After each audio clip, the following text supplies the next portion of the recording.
დაბალი თვითშეფასება ადამიანი, რომელსაც აქვს განცდა, რომ მისი ღირებულება დაბალია, ან მიბმულია რაიმეს, რასაც ის აკეთებს და თუ კარგად გააკეთებს, არა უშავს რა, თუ რაღაცა შეეშალა ან არასწორად გააკეთა, ეს კატასტროფიზებულია ფსიქიკის მიერ.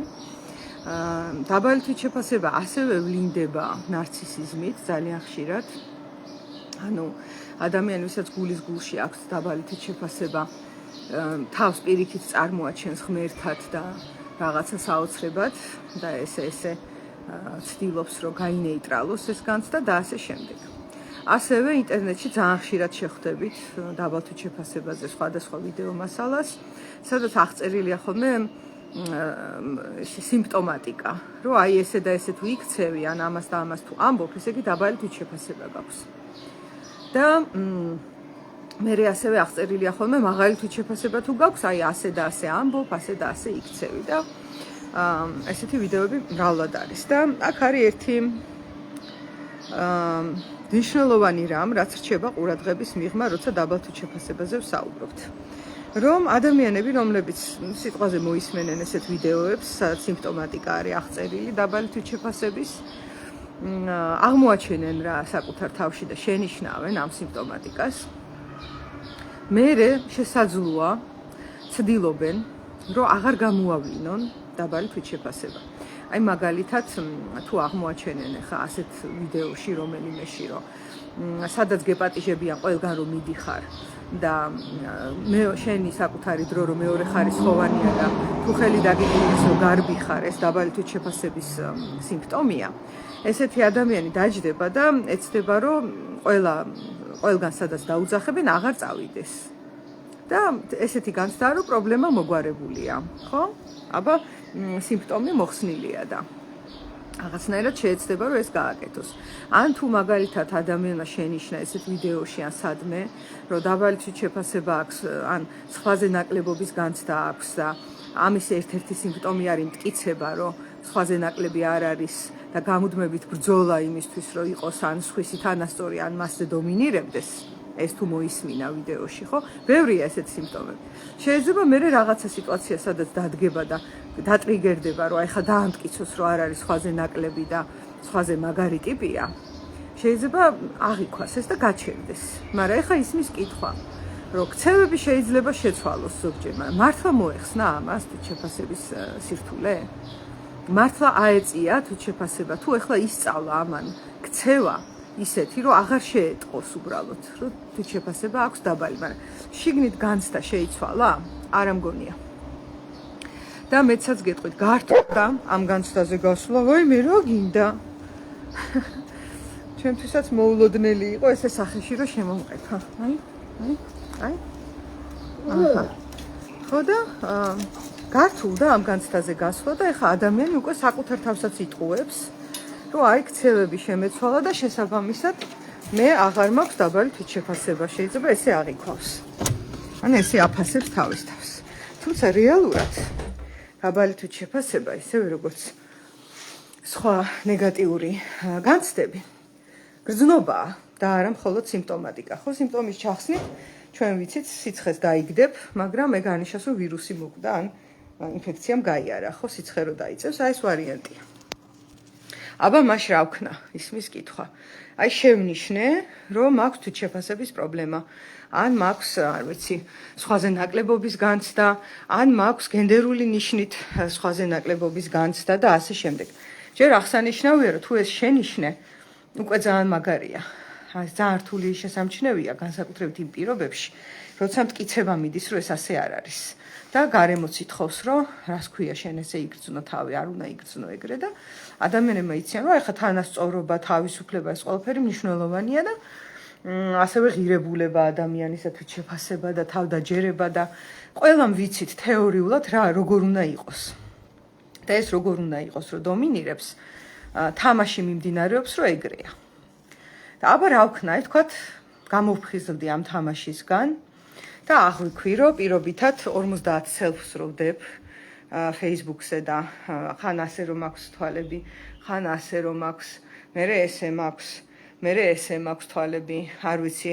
მერე შეიძლება თმა წითელი მაქვს, ან მწვანე მაქვს, ლურჯი მაქვს და 50,000 ესეთ სელფს რო ვდებ, შესაძლოა მაქვს დაბალი თვითშეფასება. არის ალბათობა ამის. და ნარცისიზმში გამოვლინდა ხო ამდენი სელფები ასე ისე ჰოლივუდის ვარსკვლავის მასავით, ფოტოსესიასავით, ხო? და აი თქვა შევნიშნე და მეყო ამის გულადობა და ამის სიმამაცე რომ ვაღიარო, რომ ნახე, მოვისმინე და შესაძლოა მაქვს დაბალი თვითშეფასება. ეხლა რა გავაკეთო, ხო? ეხლა მე თუ უბრალოდ ეს ფოტოები წავშალე, ამით არ ეშველება ჩემს თვითახქმას და თვითგანცდას. და აი ესეთი პარადოქსული რამე არსებობს, მეგობრებო, ფსიქოთერაპიაში, რომ თუ აღიქვი რომ ესეა, თუ ამის შეცვლას შეეცდები, გარანტირებულია ამის რომ ვერ შეცვლი. აი ვერ შეცვლი, როგორც კი შენ ცდილობ შენს თავში გრძნობა გადააკეთო. ქცევის გადაკეთებაც ძნელია, მაგრამ კიდე შესაძლებელია და ბიჰევიორიზმი თქვენად მაგაზე დგას, ხო? რაღაცნაირად შეგიძლია შენ თავს ასწავლო სხვადასხვა ქცევები. ეგ შედარებით იოლია. მაგრამ გრძნობების შეცვლა და იმაშიც წვალება, რომ აი ხა მე რაღაცა სხვა ვიგრძნო, აი ამ ცვლილებას როგორც კი შეეცდები, არა მხოლოდ საკუთარ თავზე, თერაპიის პროცესშიც. აი დაინახე, ხო, რომ სხვა ადამიანში არის ესა თუ ის გრძნობა, ესე აღიქვი. ან გითხრა, რომ ესე უგრძნობ. როგორც კი ორივენი ზიხართ და ცდილობთ, რომ ეს შეცვალოთ, ხო ის არ შეიცვლება. ამას ქვია წინააღმდეგობა, ეს არის ჯანმრთელი მოვლენა ძალიან და ძალიან ხშირი. და აბა მაშ რა გავაკეთო, ხო? ძალიან არაინტუიტიური, კონტრინტუიტიურია, რასაც ახლა გეტყვით. უბრალოდ უნდა დარჩე იმ გრძნობაში, რაშიც ხარ. და რაც შეიძლება მეტად შეიგრძნო ის, რასაც გრძნობ. და გააზვიადო და გააძლიერო ის, რასაც გრძნობ. და მისცე შენს თავს უფლება და შენს გრძნობას უფლება, რომ ამ სამყაროში იარსებოს. და რა ხდება ასეთ დროს? ის გამოვლინდება, განიმუხტება და გადავა ფონში. და ამას რო გააკეთებს, გამოთავისუფლდება ადგილი სიახლისთვის და ცვლილებისთვის თავისით. ეს არის რაც ხდება. ესე მუშაობს ეს ამბავი. აი ხლა ანალოგია რომ მოვიყვანოთ, ხო? თუ ცეცხლი ანთია პირობითად და შენ უბერავ სულს, რაც უფრო შეუბერავ, რაც უფრო ეცდები რომ ჩააქრო, ის უფრო ძლიერდება და იზრდება. ესე აკეთებს. ამას გავს ძალიან გრძნობებთან ჭიდილი და ჭიდაობა. მაგრამ თუ შენ ცეცხლს, თქვა, შემოფარგლავ რაღაც ქვებით, რომ აღარ გადავრცელდეს სხვაგან და კარგ სივრცეს მისცემ, რომ დაიწვას ის, რაც დასაწვავია, გამოვლინდეს ის, რაც გამოსავლენია, ის ნელ-ნელა განმუხტავს თელ იმ ენერგიას, რაც იყო. ხო ვიცით, რომ იწვის, იხარჯება ამ დროს ხო ენერგია. განმუხტავს ბოლომდე გაივლის, გამოლევს იმ შეშას და დაიწვება. და მერე უკვე დარჩება ადგილი, რომ იქ რაღაცა სხვა მოხდეს. მაგრამ როდესაც ცდილობ, რომ გადაიკეთო შენი გრძნობები, რომლებიც მიუღებელია, თან მესმის, ხო, აი ვის უნდა ეხა, რომ თავი სხვაზე ნაკლებად შეიგრძნოს. ან დამცირება იგრძნოს, ან იგრძნოს დაბალი თვითშეფასება, რომ მე ცუდი ვარ და არ არის კაი გრძნობა. ეს არავის არ უნდა. და ამიტომ ადამიანები ცდილობენ ხოლმე, რომ ეს გრძნობები ვითომ არ არის. ესე თვალი არიდო, არ იგრძნო, ფსიქოლოგიის ენაზე განდევნო, უარყო, დამარხო სადმე, მოიცილო და ეს სიტყვებიც ესეთია ხოლმე. მოვიშორე თავიდან, მოვიცილე ეს გრძნობა, მე შევიცვალე, მე ის ადამიანი აღარა ვარ, მორჩა ჩემში მოკვდა ის ადამიანი, რომელსაც დაბალი თვითშეფასება ჰქონდა, მე ახლა სხვა ადამიანი ვარ და აი მკაცრად ესე გადაწყვეტს და ის მოკლა, ნახე, მოკლა, დამარხა, განდევნა. მაგრამ ეს არის დროებითი ამბავი. ეს არის საკუთარ თავთან დაპირისპირება და მათ გამარჯვებული ვერავინ ვერ იქნება. იმიტომ აქეთაც საკუთარი თავია და იქითაც საკუთარი თავია. არადა პირდაპირ ქადაგებაშიც კი მომისმენია სამწუხაროდ, რომ საკუთარ თავს უნდა ებრძოლო. ერთადერთი საბრძოლი თურმე საკუთარი თავია. ძალიან რთულია, როცა ესეთი რამ ისმის, ხო? მე ვარ და თუ ჩემ თავს ვებრძვი, თვითონ რელიგიიდან ამოგიყვანთ მაგალითს, ხო? რომ სახელმწიფო რომელიც საკუთარ თავს განუდგება, ის დაემხობა. ანუ შუაზე რო გატყდება რაღაცა, ის ემხობა და ზუსტად ესეთი ვარიანტია და ეხლა ნახეთ როგორ არის, გრძნობებს მე არ წარმოვქმნი, გრძნობები ჩემში იბადება. რა თქმა უნდა მე წარმოვქნი გაუცნობიერებლად, მაგრამ აი ეს მე რომელიც ახლა გელაპარაკებით, მე არ ვქმნი ამას. მე გენაცვალეთ, ახლა რამდენისაც არ უნდა ვიყო, 5 წლის ვიქნები თუ 50 წლის ვიქნები, ბევრი რამ განვიცადე, რომ დავიბადე. უამრავი რამ გადამხდა თავს. და ისევე როგორც სამყაროს ნაწილს, მე მაქვს ჩემი რეაქციები, ჩემი გამოცდილებები, მთელი ამბავი რა, რაც ჩემში მოხდა ამ სამყაროსთან ურთიერთქმედებით და ეს ვითომ არ მომხდარა და ვითომ არ მიგძვნია და მოვიცილო თავიდან და რაღაცა ვაკუუმში აღმოჩნდა, ეს არის შეუძლებელი. ფიზიკის კანონია პირდაპირ, რომ ჩვენ ურთიერთქმედებთ. ეხლა აქ რო ვზივარ, ეს სკამი ჩემზე ურთიერთქმედებს და მეც ურთიერთქმედებ ამ სკამთან. მე თუ ეხლა ისე დავიჭერ თავს, რომ ეს სკამი ვითომ არ არსებობს, ხო? ნუ დიდი ჩემი ყურადღება უბრალოდ სხვაგან იქნება გადართული, თორე ამისი ზეგავლენა კი არ შეიძლება ჩემზე. და ასევე მუშაობს ეს. თუ მე მაქვს დაბალი თვითგანცდა, რაც ყალიბდება, ეს უკვე ყველა მიცით, მაგაზე მილიონი ვიდეოა, რომ ბავშვობაში მაფასებდნენ, რომ შეუმაქნისო და უარგისო და ასეთო და ისეთო. და უფროსებიც ხელგულზე ამბობდნენ ამას და არაფერი შეიძლება ბოროტს არ დებდნენ ამაში და არც ვერც კი წარმოედგინათ, რომ ამით შეიძლება ბავშვის თვითშეფასებას ამახინჯებდნენ, მაგრამ აი დაუმახინჯდა ამ ბავშვის თვითშეფასება, გაიზარდა და ეხლა სულ ჩაესმის ეს თავის თავში, რომ ის არის უმაქნისი, არასაჭირო, ზედმეტი, ასეთი და ისეთი და რა თქმა უნდა დაეცა თვითშეფასება, ხო? ასევე თვითშეფასების სირთულე არის მაშინ, როცა ჯერ გამოცდილება არ არის და გარდატეხის ასაკში იწყება გამოცდილების მიღება ცხოვრებისეულის. და შესაძლოა ზოგჯერ პირველი გამოცდილებები არ იყოს სასიკეთო და იყოს ნეგატიური და ესეც ილექება. მოკლედ, დიდი ისტორია აქვს იმას, რომ ადამიანი განიცდის დაბალ თვითშეფასებას, ხო? და ეხლა ჰოპ, ესე ღილაკსითი დავაჭირე და აღარ განვიცდი ამას, ეს არ მუშაობს. ვერ იქნება ეს. უბრალოდ შენ ცდილობ, რომ შენივე თავი მოატყუო. ამიტომ გზა, აქედან გამოსავალი გზა არის დაცულ გარემოში. ეს არ არის პოლიცია და ეს არ არის სამსახური და ეს არ არის მოკლედ ის ადგილი, სადაც შენ მოვალეობები გაკისრია და შენ კონკურენციაში ხარ ჩართული და ასე შემდეგ, ხო ვიცით ესეთი გარემო, ხო?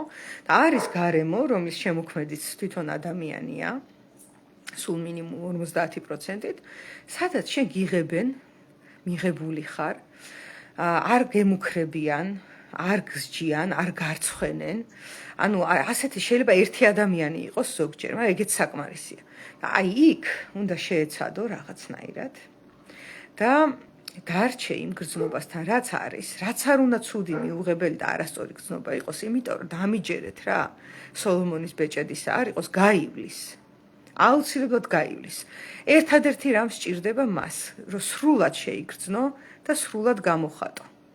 და კიდე ერთ რამესაც ვიტყვი, სანამ მოვრჩები ახლა ამ ლაივს, რომ დაბალ თვითშეფასებას, სირცხვილს, დამცირებას, არ ვიცი, დანაშაულის გრძნობას, სხვაზე ნაკლებობის განცდას, რაღაც, როგორ გითხრა, გულის ტკენას თუ ნებისმიერ ნეგატიურ ემოციას, ისევე ეკუთვნის ამ სამყაროში ადგილი და სივრცე, როგორც ეკუთვნის პოზიტიურ ემოციას. ისეთივე ცეკვაა ეგ გრძნობები, როგორც ცეკვაც არის ბედნიერება, სიხარული და კარგად ყოფნა. და ამიტომაც ინი და იანის პრინციპით, რომ შავი და თეთრი თან ერთიანია, ხო? თუ შენ ამათი შეგრძნება კარგად შეგიძლია და შენ ამათ მისცემ უფლებას, რომ იარსებონ შენში. ეს ტალღებია, ეს კონსტანტურად ცუდად კი არ იქნები. მოვა ეს ტალღა, გახდები აი ამ განცდაში შეიძლება შეხვიდე, თან აკვირდები და ეს მერე გადაივლის და მოაქვს ახალი თავისუფალი სივრცე და რამდენად ინტენსიურადაც შეგიძლია რომ პირობითად სირცხვილის გრძნობა შემოუშვა და განიცადო, ისევე ინტენსიურად მერე შეიძლება განიცადო სიხარული. და აი ეს ტრაგედია, რომ ადამიანები ცდილობენ, რომ ცუდი არ იგრძნონ და მხოლოდ კარგი იგრძნონ, ეს საკმაოდ ტრაგიკულია, ხო? ეს იწვევს მერე იცით რას, რომ ცუდს ვეღარ გრძნობ, კი? დესენსიტიზაცია შეგვიძლია, მე შეიძლება, რომ რა ვიცი, ფეხზე ძაღლი მკვენდეს და მე წიგნში მქონდეს ასე თავი ჩარგული და კონცენტრირდე წიგნზე და თითქმის ვერ ვიგრძნობ. აი ოდნავ შეიძლება რაღაცა ვიგრძნო, მაგრამ ესეც კი შემიძლია ფიზიკურ ტკივილზე და მით უმეტეს ახლა ემოციურ ტკივილზე შემიძლია გავიქცე და ვიმოგზაურე. ახლა არის ეს ძალიან ტრენდული, ხო? ვიმოგზაურებ. ვიმოგზაურებ და ახლა დღეს რო პიზას კოშკი ვნახე, ხვალ ეიფელი ვნახე, ზეგ ნოტრდამი, მასზეგის და აღარ ვფიქრობ ამაზე, რომ მე სხვაზე ნაკლებობის განცდამ ტანჯავს, ხო? აღარ ვფიქრობ. და თითქოს გამოსავალია ეს, მეორე მხრივ ნახეთ რა ხდება, ეს გროვდება, არსად არ წავა, მეც ვაგროვებ ჩემ წინააღმდეგობას და ამაზე ძალიან დიდ ენერგიას ვხარჯავ და ვეჭიდავები. და იმის გამო რომ ვეჭიდავები და ის კიდე განმუხტვას ცდილობს და გარეთ გამოსვლას, ხო? მთელი ჩემი ფსიქოემოციური სივრცე დაიკავა, უჭირავს ესე. და იქ არის გამყარებული და ჩასმული. და აღარ დარჩა ადგილი, რომ მე შევიგრძნო სიხარული, მე შევიგრძნო სიყვარული, მე შევიგრძნო ბედნიერება, ეს ვეღარ იქნება. გაიჭედა აქ ეს. და ამიტომაც დასრული ფსიქიკა, ეს არ არის ასაკის ამბავი, ეს არის საკუთარ თავზე მუშაობის და განვითარების ამბავი, ახერხებს რომ მტკივილი განიცადოს. და რომ განიცდის ამ მტკივილს და ნეგატიურ გრძნობას, ის მერე გადავა ფონში, იმიტომ ტალღოვანია და ისევ მოვა სიხარულის და სხვა განცდები, რომელსაც ცხოვრება მოიტანს. აი ეს არის მთელი საიდუმლო. ამიტომ ის ვიდეოები, რომლებიც სიმპტომატიკას აღწერენ, რომ აი პირობითად ჩაგვრის განცდა ესე და ესე გამოიყურება, კი რაღაც საქმეს აკეთებენ ფსიქოგანათლების კუთხით, მაგრამ მეორე მხრივ ადამიანს უბიძგებენ, რომ სიმპტომები ჩახსნას. მოისმენს, რომ აი დაჩაგრული რო ვარ შინაგანად და დათრგუნული, აი თურმე ესეთი სიმპტომები ახასიათებს ამას. და მე ხა ვეცდები, რომ სიმპტომები გავაქრო. გარედან აღარ შემეტყოს, რომ დაჩაგრულად გრძნობ თავს პირობითად. და ამ სიმპტომებს რო გავაქრო, განა შეიცვალა ჩემი გრძნობები, არ შეიცვალა. და ისევ ის ჩაკეტილი წრე ბრუნავს და განსხვავება ერთია, რომ თუ კი ადრე ემჩნეოდა მაინც ამ ადამიანს და რაღაცა ადეკვატური რეაქციები იყო გარედან, რომ მაგალითად არ ვიცი ხა თუ გრძნობ რომ შენს მეგობარს დათრგუნის განცდა აქვს, მიხვალ და მოიკითხავ, ხო? როგორ ხარ? რამე ხო არ გჭირდება? რაღაცას ადამიანურ ინტერაქციას მოახდენდა. ეს რო ეხა გაღიმებული და გაბწყინებული დადის და ცაქუდათ არ მიმაჩნიაო და დედამიწა ქალამნა თუ ამ ინფორმაციას რო გასცემს და გულში რო დათრგუნულია, ხო? აი არ ვიცი, ვანგა უნდა იყოს ვიღაცა რომ მივიდეს და კითხოს რომ რამე ხო არ გიჭირს. ანუ იმ ელემენტარულსაც კი ვეღარ იღებს, რაც შეიძლებოდა მიეღო გარემოდან მხარდაჭერა, ხო? ამიტომ მოკლედ იმის თქვა მინდა, რომ მიმღებლობა არ არის მხოლოდ სხვა ადამიანების მიმღებლობა. მიმღებლობა იწყება საკუთარი თავის მიმღებლობით. და აი ბავშვებთან არის კიდე ეს ძალიან გამოხატული. ნახეთ, ჩვენ ბავშვებს იმას უკრძალავთ, რასაც უკრძალავთ ხოლმე საკუთარ თავს. აი თუ ძალიან გაინტერესებთ, რა არის თქვენს თავში, რასაც დევნი და კრძალავ, იმიტომ რომ ეგეთი ადამიანი არ დადის, ვინც ამას არ აკეთებს. ნაბიჯ-ნაბიჯ უნდა მიუდგე ამას და ნელ-ნელა მოხსნა ზედმეტი აკრძალვები, ხო? შეგიძლია დააკვირდეს შენ თავს, რას უკრძალავ ბავშვებს. თუ ბავშვებთან არ გაქვს შეხება, მიდი ბავშვთან და იკონტაქტე მასთან და ის აუცილებლად მონახავს წერტილს, სადაც შენ აკრძალვას დაუყენებ. და დააკვირდი. ეს აკრძალვა რის გამო გაუკეთე მას? მართლა იმიტომ რომ ხიფათი ემუქრებოდა? თუ რაიმე სხვა მიზეზით და მე შეგიძლია შეხედო შენ თავს. ხელის დადება აუკრძალე რაღაცაზე? შენ აძლევ შენ თავისუფლებას რომ შეეხო სიახლეს, შეეხო უცნობს. შეეხო რაღაცას, რაც გაინტერესებს და გიზიდავს შენს ცხოვრებაში, თუ უკრძალავ. ან მაგალითად ტირილი დაიწყო და ნუ ტირი ხარ, გაიღიმე, ნახე მზე არის ჩიტები მოფრინავენ, ესე ეუბნები? ხო არ უკრძალავ შენ თავს ტირილს და სევდიანად ყოფნას? აი პირდაპირ როგორ გითხრათ ამ ურთიერთობაში, ბავშვთან ურთიერთობაში, მაგრად ვლინდება, იმიტომ რომ ბავშვი ჯერჯერობით არ ფლობს აი ამ განდევნის ესეთ მაღალ ტექნიკებს, რომ თავისი ნამდვილი ავთენტური გრძნობები და განცდები ხო დამალოს. ის პირდაპირ გეკონტაქტება, თუ დათრგუნულია, თუ დამცირებულად გრძნობს თავს, გამოხატავს ამას, თუ მხიარულია, ბოლომდე მხიარული არის. თუ რცხვენია, გაწითლდება და ეგრევე, ანუ მისი წაკითხვა ადვილია. ბავშვის წაკითხვა არის ადვილი, მასში რა ხდება, იმიტომ რომ ის არის გულწრფელი. და დასრული ადამიანი შეიძლება გაბწყინებული, აი ანათებდეს. მე მქონია თერაპიაზეც მქონია ეგეთი შემთხვევა, რომ კარი გავაღე და ადამიანი შემოვიდა, ესე იგი ბრწყინავდა რა, სიხარულით და ბედნიერებით და აი როგორ გითხრათ, შემაშინებლად ბრწყინავდა. იმიტომ რომ თან ჩანდა რომ რაღაცა პრობლემით მოდის, აბა ეხა თერაპიაზე რატომ მოვა, ხო ბედნიერი და გახარებული ადამიანი, ეგ ძალიან ძნელია. შეიძლება მოვიდეს შემეცნებით კურსზე, მაგრამ თერაპიაზე არ მოვა, ხო ლოგიკურია. ხო და აი რაღაცნაირი განცდა მომცა რა, შემოვიდა გაბწყინებული, დაჯდა და რა ხდება. ხო და ძალიან გამიკვირდა თავიდან და მე ნელ-ნელა დაუბრუნდა თავის ნამდვილ გრძნობებს და მივხვდი რომ ის გარემო საიდანაც შემოვიდა იქ მას ევალებოდა რომ ბრწყინავდეს და იღიმებოდეს და იყოს ბედნიერი გვავალებენ ჩვენ ამას გვავალდებულებენ ხო რაღაც არადაცულ გარემოებში და ამ გარემოში რომ შემოვიდა ჯერ შემოყვა ის სადაც იყო და მე ნელ-ნელა დაუბრუნდა თავის თავს და იტირა კიდეც განიცადა ის, რასაც მართლა გრძნობდა. ისე ჩვენ ძალიან ძლიერები ვართ, ჩვენ შეგვიძლია რომ გვეტირებოდეს და ვიცინოდეთ. ეს ადამიანს შეუძლია, მაგრამ ეს არ არის ტირილის განმუხტვის გზა და მისი შეცვლის ნამდვილი გზა. პირიქით, რაც უფრო იცინი ხარ ტირილის დროს, ის ტირილი უფრო გროვდება. ნანა, ძალიან დიდი მადლობა ძვირფასო. შენში რაც მომწონს ის კი არა რომ კარგად ან ცუდად ვჯელობ, არა, შენში ყოველდღიურად ის რომ რასაც აკეთებ, არაფერს არ მალავ და ნაღდი ხარ და სარკესავით გამჭვირვალე. არასოდეს არავისთან არ ხარ ჩასაფრებულ მდგომარეობაში. ეს იმიტომ რომ რისკიანი ადამიანი ხარ და არ გეშინე შენი გულწრფელობის. დიდი მადლობა, გაიხარე. სასიამოვნოა თუ ესე მხედავ და ნუ მეც ამ თვისებებს მეც ხანდახან ვხედავ ჩემ თავში, თუმცა სხვებსაც ვხედავ ხოლმე. აი ახლა მოხდა ზუსტად იგივე სიტუაცია. დასაძინებლად წავედიო. არ წავალ მასწავლებლებთან. ეს ალბათ შვილმა გითხრა, აია. მადლობა ნანა. შენც ძალიან კარგი ხარ და ძალიან საყვარელი. აი ამის თქვა მინდოდა. ეხლა ფორმულა რომ ახასიათებს ხოლმე ბოლოში მაგას ვიტყვი და დაგემშვიდობებით. ფორმულა ესეთია. ნეგატიურ გრძნობას თუ გრძნობ, დარჩი ამ გრძნობასთან. შეიგრძენი მაქსიმალურად დაცულ გარემოში ის, აი მაქსიმალურად შეიგრძენი როგორც შეგიძლია რომ შეიგრძნო, გამოხატე სიტყვებით, გამოხატე ხმით, გამოხატე ნახატით, წერით, სხეულის მოძრაობით გამოხატე და რაც შეიძლება მაქსიმალურად მიეცი დრო და სივრცე. და დანარჩენი მერე დაელოდე რა იქნება. აუცილებლად მოხდება რაღაცა სხვა.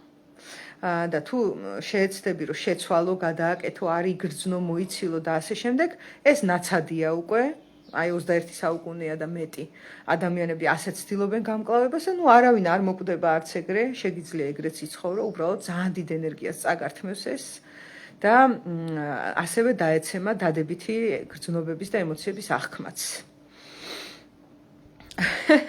კი, ანუ ეხლა წესებს უნდა შეეგუოს დედა დაბრუნდა. ოკეი. წესები ძალიან საჭიროა და ამაზე მე ჩავწერ ერთი საინტერესო თემა მომაწოდეს, რომ აი ბავშვებს ვიღაცები ხო ყველაფერს უთმენენ აბსოლუტურად და შენიშვნებს არ ეუბნებიან და არის კატეგორია, რომელიც მკაცრად ამბობს, რომ ეს არა. საზღვრებს უწესებს და რომელია აქედან უფრო ტოქსიკური მიდგომა, ამაზე უნდა ჩავწერო ვიდეო, იმიტომ რომ დღეს რაღაც ისე ესმით 21 საუკუნეში, რომ ბავშვს რაც უფრო ყველაფერზე ჰოს ეტყვი, თურმე უფრო კარგი მშობელი ხარ. ესე ყოფილა და აი ეს მინდა რომ შემდეგ ლაივზე განვიხილო. აბა დროებით მეგობრებო.